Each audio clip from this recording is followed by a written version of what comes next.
dos judeus. Uma lista que parece infinita. Centenas de livros, milhares de nomes, com destinos parecidos.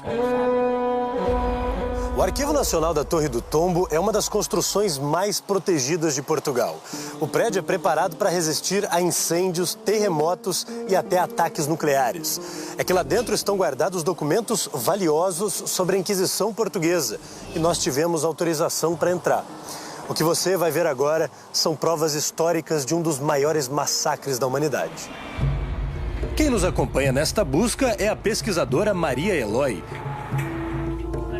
Lá dentro nos deparamos com verdadeiras relíquias. Este decreto é considerado o mais raro do arquivo. Ele foi assinado pelo Papa Paulo III em 1536 e iniciava oficialmente a perseguição a qualquer pessoa que não seguisse o catolicismo. Além dele, mais de 40 mil documentos comprovam o terror enfrentado pelos judeus durante quase 300 anos. As páginas são tão antigas que precisamos usar luvas para não danificá-las. E logo surgem as primeiras vítimas, nomes que soam familiares aos ouvidos brasileiros. O pai se chama Manuel Rodrigues e a mãe Grácia Fernandes. A lista dos judeus executados é enorme e inclui outros sobrenomes muito comuns no Brasil. São os casos de Fonseca, Correia, Mendes, Cardoso, Pereira, Silva e Lopes. Declaram a ré Maria Lopes por convencida no crime de heresia, em sentença de excomunhão maior e em confiscação de todos os seus bens para o Fisco e Câmara Real. Um trecho da sentença chama a atenção da pesquisadora. O inquisidor pede à justiça que a condenada não seja morta na fogueira. Isto é o máximo da hipocrisia, porque o ato de entregar a ré à justiça é para isso mesmo. Para que ela morra. Para que ela morra. A pena dos judeus era anunciada em outro ponto da capital portuguesa, a Igreja de São Domingos. A igreja, hoje ponto turístico no centro de Lisboa, era um dos locais onde milhares de judeus condenados na Inquisição Portuguesa ouviam as sentenças antes de serem mandados para a morte. Depois partiam para uma caminhada fúnebre de cerca de 1 quilômetro pelas ruas da cidade. As últimas palavras que os condenados ouviam eram as ofensas de quem acompanhava a cerimônia. A procissão terminava aqui na Praça do Comércio. No lugar daquele monumento era montada uma grande fogueira, onde, um a um, os judeus eram queimados vivos. Os utensílios utilizados pela Inquisição, os processos, tudo, aquilo é uma aberração. E não era apenas a morte que aterrorizava os judeus brasileiros. Outras marcas dolorosas da Inquisição estão expostas em Belo Horizonte, como mostra o repórter Luiz Gustavo. Criado há 3 anos em Belo Horizonte, o Museu da Inquisição mostra o que acontecia com brasileiros que insistiam em preservar os costumes do judaísmo. Ele punha um braço aqui e ficava suspenso, e nos pés iam colocando pesos. O braço ia levantando. Até desmembrar os membros superiores e até mesmo a coluna cervical ou a coluna lombar. Outro instrumento de tortura era a chamada guilhotina dos pés. A pessoa sentava numa cama, numa cadeira, punha os pés aqui, os pés eram travados, se passava torcinho ou manteiga como combustível para aumentar a dor e se jogava fogo. Bastava uma denúncia, mesmo sem provas, para que se abrisse um processo contra um judeu. E apesar da confissão sob tortura, muitos não escapavam da fogueira da Inquisição. Ele poderia receber a pena máxima capital, que era a morte, a execução nas fogueiras, mas a tortura existia em todos os casos.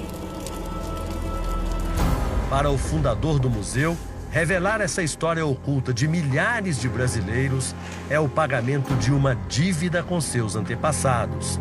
A maneira que a gente tem de recompensar isso, talvez seja trazer ao momento presente essa justiça, uma justiça histórica. Há 5 anos, o médico Alexandre também busca um reencontro com suas origens e encontrou outras pistas nas próprias lembranças. Sangrar o animal antes de comer, lavar, dar banho no defunto antes de enterrá-lo. Existem vários costumes que são judaicos e na nossa infância eu pelo menos me lembro de bastante coisa. Mas afinal, como uma pessoa pode ter certeza de que é descendente do povo hebreu da Bíblia?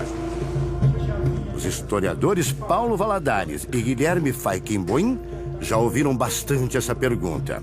Para nossa surpresa, a maioria das pessoas que nos procuravam não eram judeus, eram brasileiros, cristãos. De tanto estudar o assunto, eles decidiram escrever um livro. O Dicionário Sefaradi contém mais de 16.000 sobrenomes de cristãos novos. A lista inclui os nomes de alguns brasileiros famosos. Chico Buarque, Alceu Valença, o Renato Aragão, a Marisa Monte, né? Um monte, mas nem sei se eles próprios têm consciência dessa origem deles. Além do sobrenome, é preciso fazer uma pesquisa genealógica, ou seja, descobrir nomes de familiares que viveram na época do Brasil colônia e que passaram pela Inquisição. Na Torre do Tombo, tem lá todos os processos de Inquisição. Se você descobrir um pentaavô, um trisavô teu que pegou um processo de Inquisição e foi condenado, a probabilidade é altíssima. Outras pistas podem estar dentro de casa. Tem os costumes familiares. Tem famílias aqui no Brasil, principalmente no Nordeste, que até hoje mantêm alguns costumes. Isso aconteceu com o policial Alisson em Recife. O uso de mortalhas, né, que ao morrer o defunto eles vestiam uma mortalha. E com o médico Alexandre em Belo Horizonte. Passar a mão na cabeça da criança, falar Deus te crie. Existem vários costumes que são judaicos. Aqui vão outros exemplos. Usar expressões como ficar a ver navios, uma referência aos judeus batizados à força no porto de Lisboa. Vestir a carapuça, que remete ao traje usado pelos filhos de Israel nos julgamentos da Inquisição. Não apontar para estrelas com medo de ter verrugas. Um mito criado para evitar que crianças procurassem a estrela que anunciava o Shabbat, o sábado sagrado do judaísmo.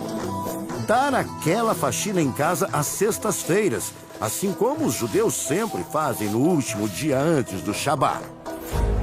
Há ainda uma outra forma de investigar as origens judaicas que os cientistas acreditam ser a prova definitiva. O avanço das pesquisas genéticas auxilia quem está em busca das suas origens. Um exame de DNA feito a partir da saliva ou da mucosa pode dizer se uma pessoa tem sangue judeu ou não. E o pesquisador Roberto Grodman, ele garante que o fim dessa dúvida está em kits como esse aqui. Através do DNA, é possível saber se a pessoa tem origem judaica ou não? Sem dúvida, é possível sim. Nós podemos fazer tanto pelo lado materno como pelo lado paterno. O teste, recém-chegado ao Brasil, pode ser realizado em qualquer pessoa. Tiramos a mucosa, isso não dói nada, realmente é só raspado dentro da boca, uma vez de cada lado. Depois inserimos em cada um desses tubos e enviamos para os Estados Unidos. Segundo o pesquisador, é possível regredir até 111 gerações para determinar as origens do investigado. O senhor, por exemplo, o senhor fez o seu teste. Sim. Como é que foi o resultado? Eu já sabia que eu tinha sangue de judeu europeu, que nós chamamos de Ashkenazi. E o resultado, para mim, foi bastante interessante, que mostrou realmente o meu sangue Ashkenazi em 91%, misturado também com outros povos europeus. O resultado vem pelo computador em cerca de 40 dias. Para Roberto Grodman, o exame revela muito mais do que uma simples curiosidade.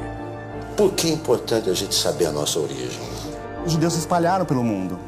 Hoje tem um grande número de brasileiros que descendem desses judeus e que não sabem disso. Tem um número grande de brasileiros, de portugueses, que pertencem aquela origem de Abraão, possuem o DNA de Abraão e precisam saber de onde é que vieram.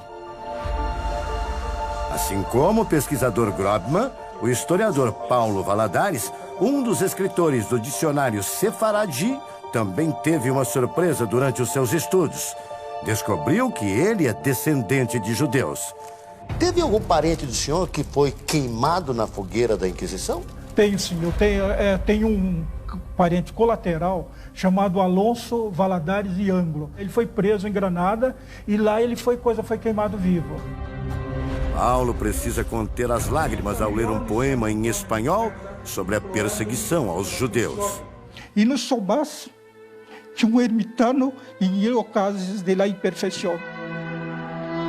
O senhor, um estudioso, um historiador, lê um poema e se emociona. O senhor quase chorou agora. Sim. É tocante assim? Para mim porque isso é da pele. Essa pele que eu tenho hoje, eu devo a eles. O que eu penso hoje, tudo, é desse pessoal.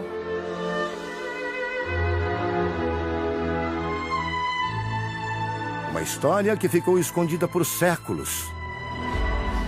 Um humorista em São Paulo, um policial em Pernambuco, um desenhista carioca, uma aposentada na Paraíba, 4 estados do Brasil, 4 rostos bem diferentes. Que assim como milhões de Silvas, Rodrigues, Lopes e tantos outros, carregam no sangue o Brasil dos judeus.